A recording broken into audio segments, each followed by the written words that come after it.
उन्होंने ये बयान दिया कि बताओ बीजेपी वालों, क्या तुम्हारे प्राइम मिनिस्टर नरेंद्र मोदी ने असदुद्दीन ओवैसी से मुलाकात नहीं की?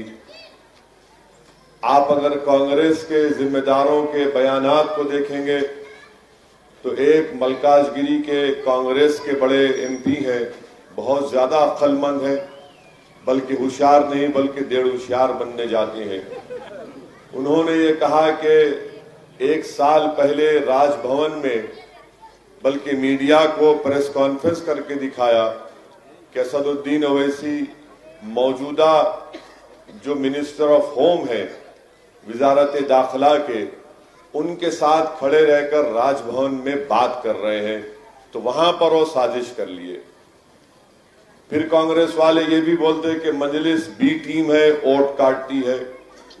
बीजेपी की तरफ से तो माशाल्लाह रोज कुछ ना कुछ उनके पास से मजलिस इत्तेहादुल मुस्लिमीन MIM पार्टी के बारे में कहा जाता है। कल मरकजी वजीर इत्तलात जनाब जावडेकर साहब हैदराबाद को आए, आकर उन्होंने कह दिया कि मजलिस को अगर कोई TRS को वोट देता है या कांग्रेस को वोट देता है तो मजलिस को वोट देने के बराबर है। और फिर किसी ने कह दिया बीजेपी की तरफ से कि हैदराबाद में मजलिस की तरफ से 30,000 40,000 रोहिंग्याओं के नाम वोटर लिस्ट में आ गए। अब किसी एक चेपीदे शोरबे ने कह दिया कि मजलिस के जो सदर हैं वो जिन्ना हैं। आप ये देखिए कि इलेक्शन बल्दिया का हो रहा है, ना बरखी के बारे में बात, ना आबरसानी के बारे में बात, ना रोड के बारे में बात, ना लाइट या स्कूल का इंतजाम के बारे में बात। अगर इन तमाम लोगों को कोई मर्द नजर आता है तो असदुद्दीन ओवैसी नजर आता है। कुछ बात नहीं करेंगे। और सुनिए बीजेपी को यह बताना है कि 2019 से लेके 2020 नवंबर तक, 23 नवंबर तक आपने हैदराबाद को, तेलंगाना को कितने पैसे दिए? मरकजी गवर्नमेंट है, डिवोल्यूशन ऑफ टैक्सेस में हमारा हक बनता है।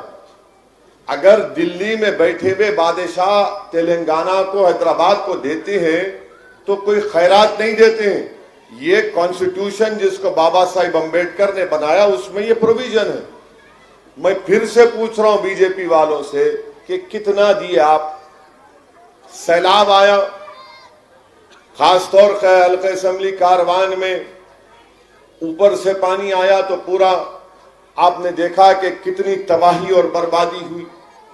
आपने कितने पैसे दिए? बीजेपी ने एक पैसा नहीं दिया शहर हैदराबाद के लोगों को।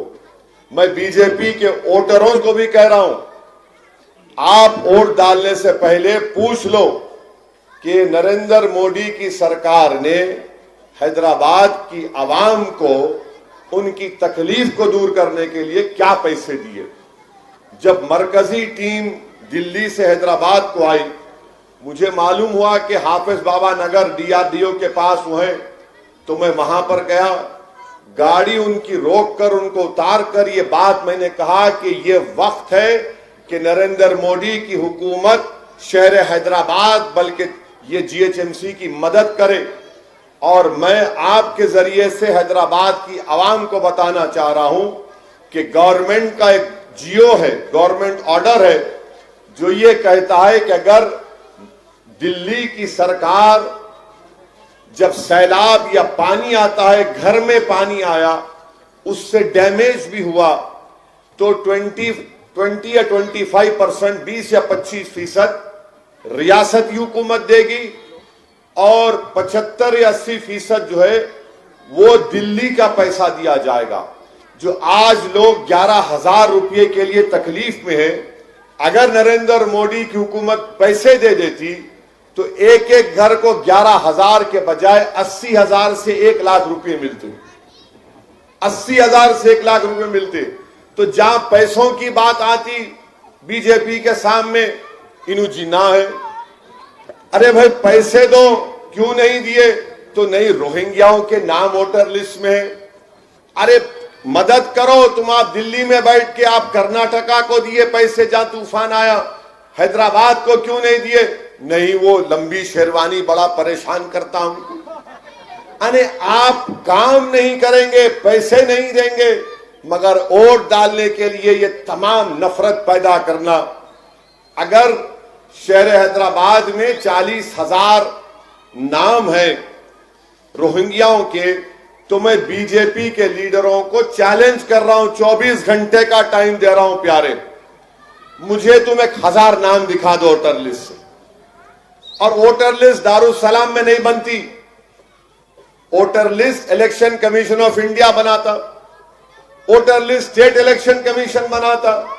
और बीजेपी ये बोलकर अमित शाह की तौहीन कर रही है, बीजेपी ये कहकर अमित शाह को एक कमजोर होम मिनिस्टर दिखा रही है। जब अमित शाह साहब होम मिनिस्टर हैं और उनके नाक के नीचे 40,000 लोगों के नाम वोटर लिस्ट में आ जा रहे, तो क्या आप ताथैया कर रहे थे? निकालो 1000 नाम के नाम निकाल कर बताओ। नहीं, काली आएंगे, वो ऐसा करेंगे। अब मैं इनका जवाब आपके जरिए से दे रहा हूं। ये बल्दिया इलेक्शन की लड़ाई यकीनन बरकी, बल्दी, आबरसानी के मसाइल के हल के साथ साथ ये लड़ाई हैदराबाद की एकजहती को बरकरार रखने की लड़ाई, जिसको अंग्रेजी में कहते हैं ब्रदरहुड, जिसको बार बार बाबा साहिब ने कहा कि ब्रदरहुड, एकजहती को बनाए रखने की लड़ाई। ये लड़ाई सिर्फ वोट लेकर कॉरपोरेटर या रुकने बल्दिया बनाने की लड़ाई के साथ साथ ये भी है कि हैदराबाद में अमन को बरकरार रखा जाए। जब से तेलंगाना बना अल्हम्दुलिल्लाह शहर हैदराबाद में कोई गड़बड़ नहीं, चुटपुट वाकयात होते हैं, मगर जो माहौल बनता था कि टेंशन का, वो अल्हम्दुलिल्लाह नहीं है। तो इसका क्रेडिट कुंचम लिटिल मजलिस को तो देना पड़ेगा। लिटिल ओनली स्मॉल अमाउंट मजलिस को दे दो आप, ठीक है, वो भी नहीं देना चाहते। तो इसलिए मैं आपसे अपील कर रहा हूं कि जब आप 1 तारीख के दिन निकल कर वोट डालने जाएंगे, इन चीजों पर गौर करिए और इस बात का भी ख्याल रखिए कि पूरे मुल्क में 200 म्युनिसिपल कॉरपोरेशन है। कितने म्युनिसिपल कॉरपोरेशन है? 200। इन 200 म्युनिसिपल कॉरपोरेशन में सिर्फ ग्रेटर हैदराबाद म्युनिसिपल कॉरपोरेशन में ही मजलिस की नुमाइंदगी पर CAA NPR NRC के खिलाफ एक रेजोल्यूशन पास किया गया था, जो मुल्क में कहीं पर भी नहीं हुआ। ये मजलिस ने किया था। ग्रेटर हैदराबाद के म्युनिसिपल कॉरपोरेशन के इजलास में राजेंद्र यादव को याद भी होगा कि CAA NPR NRC के खिलाफ हमने रेजोल्यूशन पास किया। तो यहां पर मजलिस के रेजोल्यूशन की कोशिश के बाद मालेगांव की बल्दिया में रेजोल्यूशन पास हुआ। तो इसकी भी बड़ी तकलीफ है बीजेपी को कि कहीं पर नहीं हुआ 200 में, ये कैसा कर दिए। इसीलिए मुझ पर इल्जाम लगाते हैं। अरे तुम जो इल्जाम लगाते लगाओ, मुझे इसकी फिक्र नहीं है, क्योंकि मैं जो काम कर रहा हूं, मैं किसी मखलूक को खुश करने के लिए काम नहीं कर रहा हूं। मैं जो काम कर रहा हूं किसी के दबाव में आकर नहीं कर रहा हूं, ना किसी के डर की बुनियाद पर मैं काम कर रहा हूं। मैं ये काम इसलिए कर रहा हूं क्योंकि मैं जानता हूं कि मैं जो काम कर रहा हूं, जो मेरी सियासी लड़ाई है, वो समाजी इंसाफ की लड़ाई है, वो सोशल जस्टिस की लड़ाई है। मैं जो काम कर रहा हूं इसलिए कर रहा हूं कि मैं जानता हूं कि गरीब और मजलूम अवाम को जब तक सियासी इख्तिदार हासिल नहीं होगा, उस वक्त तक उनके मसाइल हल नहीं किए जा सकते। मैं जो काम कर रहा हूं जमात का परचम उठाकर इसलिए कर रहा हूं क्योंकि मुल्क का, भारत का संविधान मुझे इस बात की इजाजत देता है कि मैं जमहूरियत में हिस्सा लेकर उन मजलूमों को, उन बेआवाजों की आवाज बनो। इल्जाम लगते रहे, इंसानियत की तारीख गवाह है कि हर एक पर इल्जाम लगे, और इल्जाम उन पर लगते हैं जो सच्चाई के साथ और अखलास के साथ काम करते हैं। मैं किसी को खुश करने के लिए काम नहीं कर रहा हूं, ना किसी के डर की बुनियाद पर यह काम कर रहा हूं। और याद रखो, तुम इल्जामात जितने लगाना चाहे लगा लो, तुम जिना कह दो, क्या क्या कहना चाह रहे कह दो, मैं अपना रास्ता बदलने वाला नहीं हूं। तुम इस रास्ते में मुश्किलात पैदा करो, अगर मुझे खाक और खून के दरियाओं से भी गुजरना पड़ा तो याद रखो इल्जाम लगाने वालों, सुन लो मेरी इस बात को, जब तक मेरे जिस्म में एक सांस भी रहेगी मैं मजलिस इत्तेहादुल मुस्लिमीन का पैगाम लेकर आगे बढ़ता रहूंगा और मैं ये काम करता रहूंगा। ये इल्जामात लगते हैं, ये इल्जामात खत्म होने वाले नहीं है। जब बड़े बड़े लोगों को नहीं छोड़ा गया तो असदुद्दीन अवैसी किस खेत की मूली है। मगर इल्जाम लगाने वालों, ये याद रखो कि कम से कम मैंने तुम्हारी रातों की नींद हराम कर दी है, कम से कम मैं तुम्हारे दिलों में जा चुका हूं, कम से कम मैं तुम्हारी सोच में आज मैं आ चुका हूं। इसीलिए बौखलाहट का शिकार होकर कभी ये बात तो कभी वो बात, कोई बात नहीं, तुम खव्वाल की तरह खव्वाली गाते जाओ, जब मेरा दिल आया मैं तुमको सदक़े में नजराने देता जाऊंगा। मैं रुकने वाला नहीं हूं, मैं रुकने वाला नहीं हूं, ना कोई मजलिस का रुकन रुकने वाला है।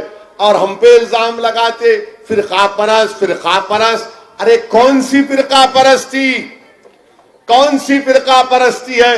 अरे फिरका परस्ती तो ये है कि बीजेपी का एक एमपी नाथूराम, एक नहीं दो एमपी ने कहा कि नाथूराम गोडसे जिसने महात्मा गांधी को गोली मारकर हलाक कर दिया वो देशभक्त है, गोडसे को देशभक्त। और झारखंड का बीजेपी का एक एमपी अलीमुद्दीन अंसारी के कातिलों को कोर्ट ने सजा दी, बेल पे निकले तो गुलपोशी की। वो फिरका परस्ती नहीं नजर आती आपको?